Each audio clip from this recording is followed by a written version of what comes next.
What is up, everybody? It's Dante Walton here. Today we're going to review the very first episode of The Falcon and the Winter Soldier. But before we get into the review, make sure to leave a like, comment down below, tell me what you think about this video, subscribe for more movie and gaming content coming soon. So even before we get into talking about Falcon and the Winter Soldier, I think we should talk a little bit about WandaVision. Obviously, I love the show. I have the shirt here. But the funny thing is that WandaVision was not supposed to be the first Disney Plus series for the Marvel. It was supposed to be the second, and Falcon and Winter Soldier was supposed to come out first. So I think that makes sense, seeing as how Falcon and Winter Soldier, at least from what we've seen in the first episode, seems more of a typical MCU type entry.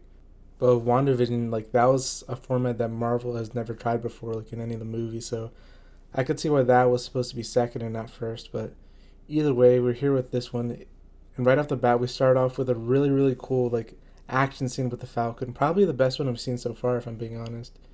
They really showed, like, use of, like, the wings and him flying around, which for some reason, even though he's the Falcon, he didn't really do too much, like, in the movies. It was a lot of more, like, ground combat, from what I remember. But we got really cool instances of, like, flying maneuvers, him, like, dodging missiles and rockets. But it also showed, like, cool new uses of the wings, like, to create, like, shield in front of him and whatnot. And we got the return of Batroc from Captain America: The Winter Soldier, which is kind of fitting, seeing how that's the movie that introduced us to both Falcon and the Winter Soldier. Yes, I know Bucky wasn't the first Captain America, but he wasn't the Winter Soldier there. And speaking of the Winter Soldier, we did actually get one action scene with the Winter Soldier, this time like in a flashback, showing him like taking out a bunch of dudes like John Wick style, including killing this one guy who we find out later is kind of important to Bucky's story. But also similar to WandaVision, like the action scenes, while they were cool, I don't think that was like the best part of the show. I really like the more heartfelt and emotional things, the more character like piece side of it. I'm really intrigued into like Falcon's story and how that's gonna go about. Him like not wanting to take up the mantle of Captain America and him donating the shield to the Smithsonian. Even that like heart to heart he had with Rhodey, which was a cool cameo by the way from Don Cheadle. One thing that I hope they tackle in the series, and I'm sure they will, based on like what the writer Malcolm Spellman has said, and just based on like so much potential that they have in the story, is like the issue of like Sam like not only being like trying to be his own hero, but also what it means to be like a black superhero. Because I think that's like something that they have not really touched on at all in the Marvel Cinematic Universe, and I know they've touched on stuff like that in the comics, especially with them having Rhodey there, like in the first episode. I don't expect them to show up again, but just like at least Falcon to, do with that sort of thing. Why did they choose this certain character, John Walker, to be their new Captain America? Is it because of who he represents, or did they not want Falcon to be Captain America, even if he wanted to do it himself? Who knows? That's something I'm sure they'll talk about later on. But on the flip side here, Bucky's story is also pretty interesting. Talking more about like dealing with his trauma and whatnot, not just from being blipped, but also his like decades and decades of like being like mind controlled and brainwashed by Hydra to do such like terrible things, and having to like make amends with the people who he's wronged. And oh man, once I figured out the reason why Bucky was hanging out with Mr. Nakajima, oh man, that was kind of tough. He's the reason why his son died, because he talked about it earlier in the episode. I didn't even make the connection until a little bit later, like with the scene before, like they like confirm it, but he's talking about how his son was killed. The police just said he was there in the wrong place, wrong time, and then it turns out that the guy that Bucky killed in the flashback that he had in his nightmare was Mr. Nakajima's son. That's probably why he was having the nightmares, because that's who he was trying to make amends with next. So that stuff is really cool. This episode kind of had like three different plot threads like going on. Like one is focused with Falcon and him trying to reintegrate back into society, and especially with him trying to help his family out. And I'm glad that they gave him like a backstory, because they didn't really touch on that at all in the movies, except just saying that he was like in the Air Force. Pretty much that was it. But we get to see where he's from. He's from New Orleans, just like Anthony Mackie is. So that's cool. And we got to see his sister and his nephews. I really like the character of his sister. Sarah is her name, I think. I didn't catch the name of the actress that played her, but I thought she did a really good job, and I really liked, uh, like when they went to the bank. That was a good scene right there. Trying to get the loan, like it delved more into like things of like repercussions from like the blip that you probably wouldn't have thought of, or they didn't even talk about, like what the economic like consequences would be for someone who was, for all intents and purposes, like was dead like for 5 years, like it was just gone, no record of them, and what that means to them like financially when they come back. And they did talk about like an issue that I've wondered but never thought too hard on. It was like, are like the Avengers getting paid or whatever? And at least for Falcon, it seems like he wasn't getting like paid by like Stark or whoever for being an Avenger. So that's interesting. I would have thought, like Tony Stark would have, like he had the big compound. He had some of them living there at least. Like maybe he would like pay them or whatever for being an Avenger, or like give them an allowance or something. I don't know, but that was interesting. And the way like the um well, I don't know what that position is called, like the manager or the loan officer. I don't know. The way that he was, it was funny. Like, I'm wondering if this was like a conscious decision from the writer or not. But the way it was like, oh, did you play for LSU or something? You look familiar. Like, a lot of times you see like people aren't sure like where they know a black celebrity from. They a lot of times like assume they're like an athlete or something like that. So that was kind of funny. And the way that like, oh, he was like, oh, can I get your autograph? All this stuff. Can we take a picture together? But he's still just gonna deny him like the loan or whatever. Like it shows that that guy doesn't really care about Falcon like as a person. He just cares like, oh, like you're a celebrity, you're a hero or whatever, but doesn't really care enough to like try to help him out. So I thought that was really interesting. And the other plot point or thread I should say was like with Bucky's side for the Winter Soldier, him like going to the therapy, trying to make amends with all the different people. We see the whole list. Him trying to reintegrate into society. Also, in that therapy scene, like one thing that was a little bit distracting was like the editing or camera angles or whatever.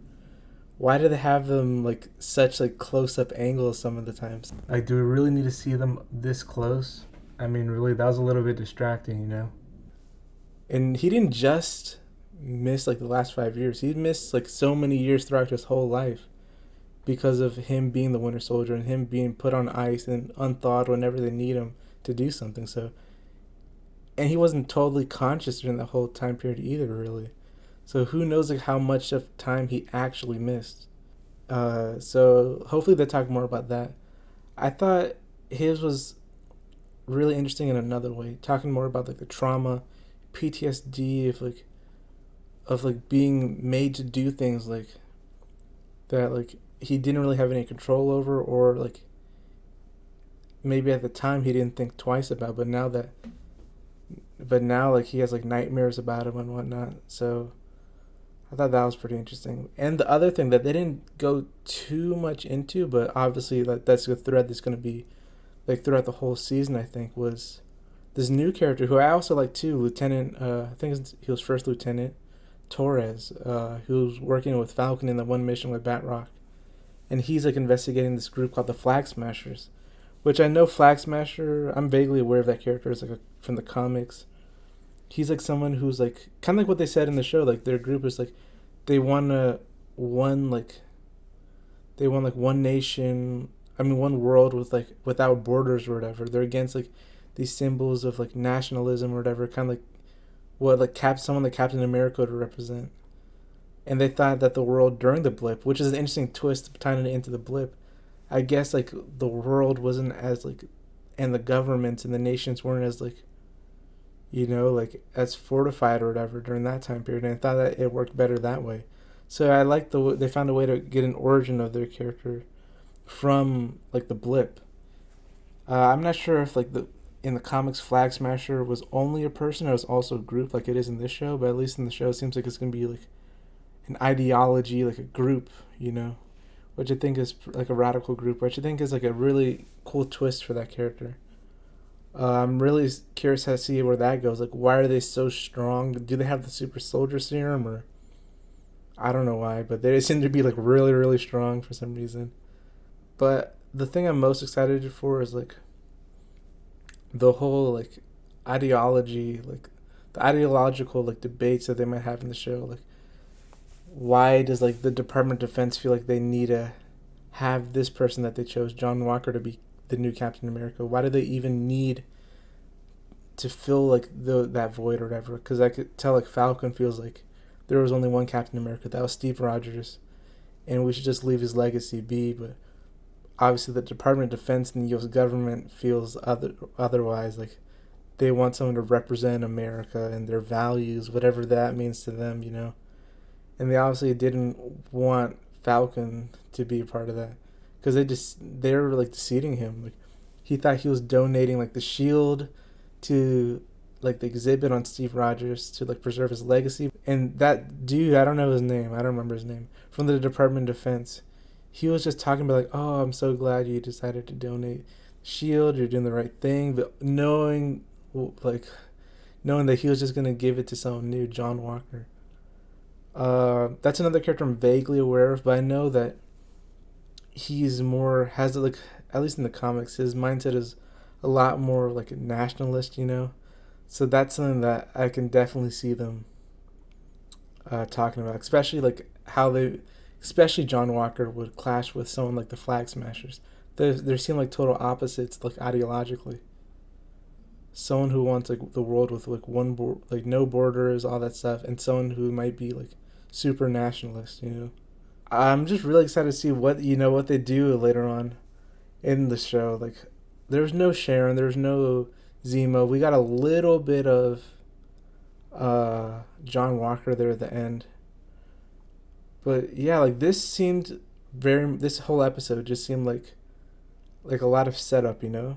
Not that it was bad or anything. I really enjoyed it actually. It was good setup, but it really was just like setup for what's to come. Wow, like, and I don't want to keep comparing the two shows, but while WandaVision, like, the episodes actually felt like they had their own like complete stories in like each episode, especially during the first half. Well, this seems more like a part one to an episode. You know what I mean? Like, I don't know what episode two is like, or whatever, but maybe that could have been like a part one or part two, or they released two episodes at once, kind of like what they did with WandaVision. Maybe that would have been good, but yeah, I think it was a great start of the series. And as long as they dive deeper into all these like issues I'm talking about race, like different ideologies, trauma, PTSD, what it means to be like a superhero, what it means to be a black superhero, all this stuff like that. And I'm sure they will do a deep dive into those things. But as they stick the landing, I can't see why this can at least be as good or if not better than WandaVision. I'm going to be doing reviews for each and every episode of The Falcon and Winter Soldier and all the Disney Plus Marvel shows that are to come. So I'm really excited for this show. The first episode really got me more excited for it. I was kind of excited for the show beforehand, but now I'm like really, really excited.